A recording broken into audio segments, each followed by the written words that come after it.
నిన్ను నన్ను కూడా అట్లా పరిశోధిస్తాడు ఆయన. ఉన్నవన్నీ ఊడ్చేసి ఇప్పుడు నన్ను తిడతారా, సణుగుతారా, గొణుగుతారా, లేకపోతే యెహోవా ఇచ్చిన యెహోవా తీసుకున్న స్తోత్రం ప్రభువుకే అంటారా? సమృద్ధిని ఇవ్వటమే కాదు, ఉన్నవన్నీ ఊడ్చేసి కూడా ఆయన పరిశోధిస్తాడు. మేలులో స్తుతించడం సహజమే, కానీ కీడులో స్తుతించడం ఉన్నదే అది ఒరిజినల్.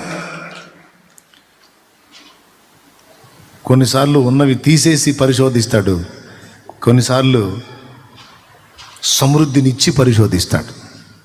కొంతమంది లేమిలో దీనులై ఉంటారు, సమృద్ధిలో వారు అహంకారులై ఉంటారు.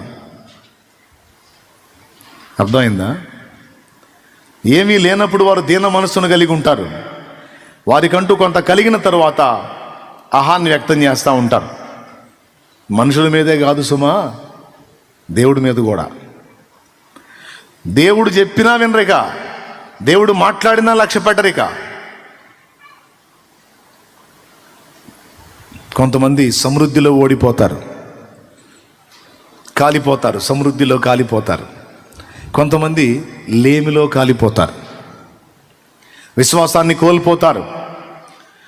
ఆ పరిశోధనలో ఏర్పడినటువంటి లేమిలో, కలతలో, ఆ శ్రమలో దేవుడు నాకేం చేశాడు, నేను ఎందుకు దేవుని ఫాలో అవ్వాలి, నేను ఎందుకు దేవుని విశ్వసించాలి, నేను ఎందుకు దేవుని అనుసరించాలి, నేను వదిలేస్తున్నాను అని కొంతమంది విశ్వాసం శ్రమలో కాలి బూడిదైపోతుంది.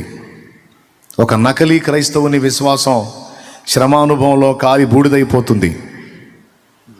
ఒక సత్క్రైస్తవుని విశ్వాసం శ్రమానుభవంలో ఇంకా తేజరిల్లుతుంది. ఇదే తేడా.